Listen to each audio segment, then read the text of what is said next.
Breaking news చూస్తున్నాం. రాజ్ తరుణ్ కేసులో దర్యాప్తు వేగవంతం చేశారు నార్సింగ్ పోలీసులు. లావణ్యను మరోసారి పిలిచి దర్యాప్తు చేసినట్లుగా తెలుస్తోంది. మరింత సమాచారాన్ని కూడా అందించారు. ఇక ఇదే అంశానికి సంబంధించి మరింత సమాచారాన్ని మా crime bureau chief Krishna live లో అందిస్తారు. కృష్ణ, ఏదైతే ఈ రాజ్ తరుణ్ కేసు వ్యవహారానికి సంబంధించి లావణ్యను మరోసారి నార్సింగ్ పోలీసులు విచారణ పిలిపియడం జరిగింది. ఈ రోజు విచారణకు హాజరైన తర్వాత నిన్న రాత్రి దాదాపు 3 గంటల పాటు లావణ్యను విచారించి మరోసారి ఆమె స్టేట్మెంట్ రికార్డ్ చేశారు. ఇదంతా కూడా ఇటు పోలీసులు వీడియో రికార్డ్ చేయడం కూడా జరిగింది. వీటన్నిటితో పాటు లావణ్య ఏదైతే రాజ్ తరుణ్ తో పరిచయం ఏర్పడి నుంచి ఇప్పటి వరకు ఏదైతే ట్రావెల్స్ చేయడం జరిగిందో ఆ ట్రావెల్స్ చేసిన వ్యవహారాలన్నింటినీ కూడా ఆమె పోలీసులకు అందజేయడం కూడా జరిగింది. ఈ కేసులో రాజ్ తరుణ్ తో పాటు ఆమె ఏదైతే స్టేట్మెంట్ అనేది రికార్డ్ చేయడం జరిగిందో ఆ రికార్డ్ లో భాగంగానే ఏదైతే మాల్వి వ్యవహారానికి సంబంధించి ఆమె సోదరుడు ఏదైతే యమన్ అనే వ్యక్తి మయాన్ మల్హోత్రా ఆమెని ఎప్పుడైతే ఫిర్యాదు చేయడం జరిగిందో ఆ ఫిర్యాదు చేసిన తర్వాత ఆమె కేసు నమోదు చేయడం, ఆ కేసు నమోదు చేసిన వ్యవహారాల్లో భాగంగానే ఈ కేసు వ్యవహారానికి సంబంధించి ఆమె వాట్సాప్ లో ఆమె బెదిరించిన వ్యవహారాలన్నింటినీ కూడా ఆమె చాటింగ్ రూపంలో అందించడం కూడా జరిగింది.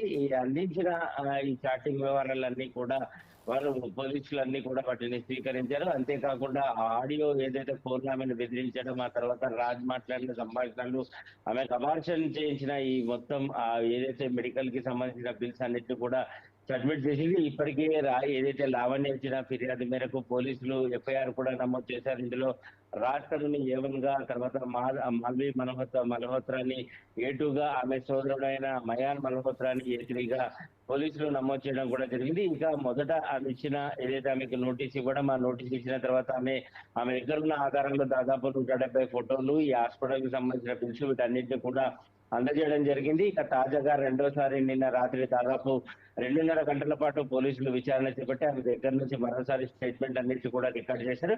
ఇక ఆమె స్టేట్మెంట్ వ్యవహారానికి సంబంధించి రికార్డ్ అయింది కాబట్టి ఎఫ్ఐఆర్ ఆధారంగా రాజ్ తరుణ్, ఆ తర్వాత ఈ మాల్వి మల్హోత్రా ఆమె సోదరుడు ఎవరైతే మయాన్ మల్హోత్రా ఉన్నదో ఈ ముగ్గురిని కూడా పోలీసులు అరెస్ట్ చేసేందుకు రంగసిద్ధం కూడా చేశారు. స్వర్ణ, కృష్ణ, అయితే మనం నిన్న మాట్లాడుకున్నాం 41C కింద రాజ్ తరుణ్ వాళ్ళకు కూడా నోటీసులు వెళ్ళాయి అని. వారి నుంచి కూడా వాళ్ళ ఎక్స్ప్లెనేషన్ వినడానికి నోటీసులు పంపించడం జరిగింది. వారి తరపు నుంచి ఎలాంటి అంటే ఎక్స్ప్లెనేషన్ వాళ్ళు పోలీసులకు అందించలేదా రాజ్ తరుణ్ వాళ్ళు? సో ఈ కేసు ఇన్సిడెంట్ జరిగిన తర్వాత ఎప్పుడైతే పోలీసులు వారికి నోటీస్ ఇవ్వడం కూడా జరిగిందో 41 CRPC కింద నోటీస్ ఇవ్వడం జరుగుతుంది.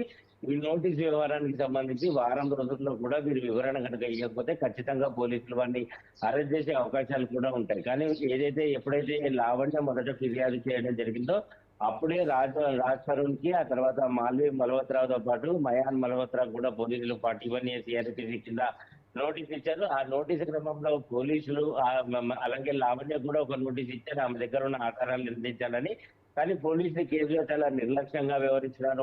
అనుకున్న వ్యక్తులు కూడా తనకు సహకరించకుండా తనని కామెంట్ల రూపంలో తనని ఇబ్బందుల పాలు చేస్తున్నారు. కాబట్టి తాను ఆత్మహత్య చేసుకుంటానంటూ ఆమె అడ్వకేట్ కు ఒక సందేశాన్ని పంపడం, ఆ తర్వాత ఆయన కంట్రోల్ రూమ్ కి ఫోన్ చేసి వెంటనే నార్సింగ్ పోలీసులను అప్రమత్తం చేసి ఆ తర్వాత ఆమెని పోలీసులు వెళ్లి రక్షించి ఆత్మహత్య చేసుకోకుండా అడ్డుకొని ఆమె కౌన్సిల్ కూడా నిర్వహించారు. అంతేకాకుండా ఈ రాజ్ తరుణ్, ఆ తర్వాత ఈ మాల్వి మల్హోత్రా సోదరుల నుంచి ఆమెకి ప్రాణహాని ఉంది కాబట్టి ఆమె స్టేట్ హోమ్ లో పెట్టి తగు రక్షణ కల్పించాలని అడ్వకేట్ ఎవరైతే లావణ్య తరఫున కోర్టులో ఆయన ఫైట్ చేయడం జరుగుతుందో అతను డీజీపీని కలిసి ఒక వినతి పత్రాన్ని కూడా సమర్పించారు. ఈ క్రమంలోనే ఈ గొడవ అనేది రోజు రోజుకు పెద్దది కావడం, ఎప్పుడు లావణ్య ఏ సమయానికి అఘాయిత్యం చేసుకుంటుందో తెలియని పరిస్థితిలో నార్సింగి పోలీసులు కూడా ఈ దర్యాప్తు వేగవంతం కూడా చేశారు. అటు మహిళా పోలీసులు, ఆ తర్వాత లా అండ్ ఆర్డర్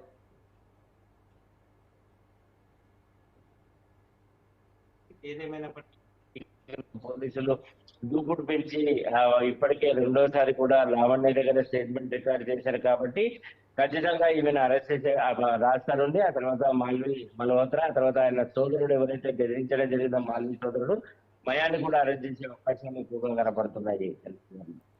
కృష్ణ, అయితే అంటే అరెస్టులకైతే రంగం సిద్ధం చేసుకున్నట్లు తెలుస్తోంది. ఒకవేళ అరెస్ట్ చేస్తే ఎప్పటి వరకు అరెస్ట్ చేయొచ్చు? మాల్వి కూడా నాన్ లోకల్ కాబట్టి ఆమెకి నోటీసులు అందాయా?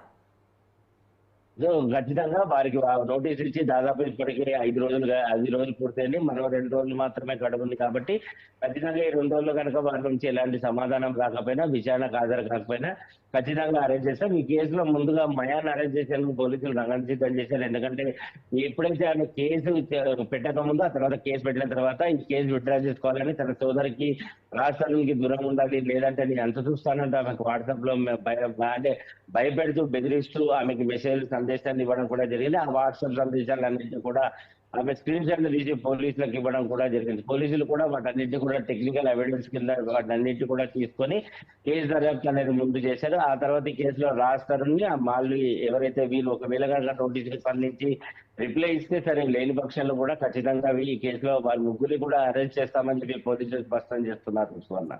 Right, thank you Krishna.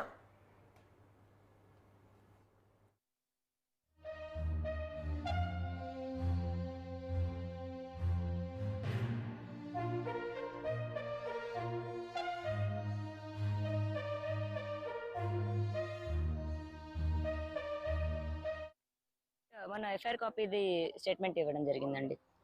ఎన్ని పేజీల స్టేట్మెంట్, ఏమని ఇచ్చారు, ఏమని అడిగారు, మీరేం సమాధానం చెప్పారు, ఇంకా మిగతా ఏం చెప్పదలుచుకున్నారు, ఇవన్నీ ఎఫ్ఐఆర్ లో ఏదైతే రాసామో అదే ఇన్ డీటెయిల్డ్ గా స్టేట్మెంట్ ఇచ్చామో అది వాళ్ళు రాసుకున్నారు, సైన్ చేయించుకున్నారు అండ్ వీడియో ఫుటేజ్ తీసుకున్నారు.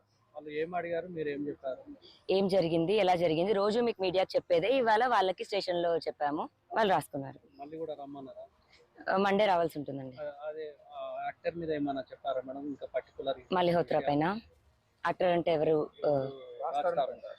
రాస్తారు? అదే మరి నాకు కావాలి, ఎక్కడున్నాడో తప్పిపోయాడు, కొంచెం తీసుకొని ఇంటికి వస్తే ఇంటికి తీసుకెళ్తానని చెప్పానండి. ఖచ్చితంగా తీసుకొస్తాం, పట్టుకుంటామని అయితే చెప్పారు. ఇంకా నాకు బెదిరించారని చెప్పాను. మరి అక్కడ ముంబై అమ్మాయి, అక్కడ నుంచి హిమాచల్ నుంచి ఎవరో ఒక అమ్మాయి కొంచెం తెల్లగా అందంగా ఉండాలని ప్రయత్నిస్తూ తిరుగుతూ వచ్చి హైదరాబాద్కి వచ్చింది. మరి ఆ అమ్మాయి నా మనిషిని తీసుకొని వెళ్ళిపోయింది. ఇప్పుడు కొంచెం ఆవిడని పట్టుకొని నా భర్తను నాకు తీసుకొచ్చి ఇవ్వమని అడిగానండి. అవునండి, ఇచ్చారు. ఆ కేసు వెనక్కి తీసుకోమని చెప్పారు. 5 crores వాళ్ళకి సంబంధించిన వాళ్ళే అండి. వాళ్ళు చేసిన చార్ట్స్ అండి, వాళ్ళ ఫొటోస్, మా ఫొటోస్, మా పెళ్లికి సంబంధించిన ఫొటోస్, మేము ఇన్ని రోజులు కలిసి ఉన్నవి, అతను 3 నెలల క్రితం వెళ్ళిపోయిన దగ్గర వరకు అన్ని ఇచ్చాము.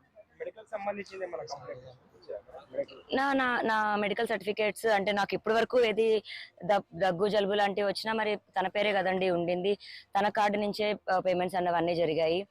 మా ఫుడ్ దగ్గర నుంచి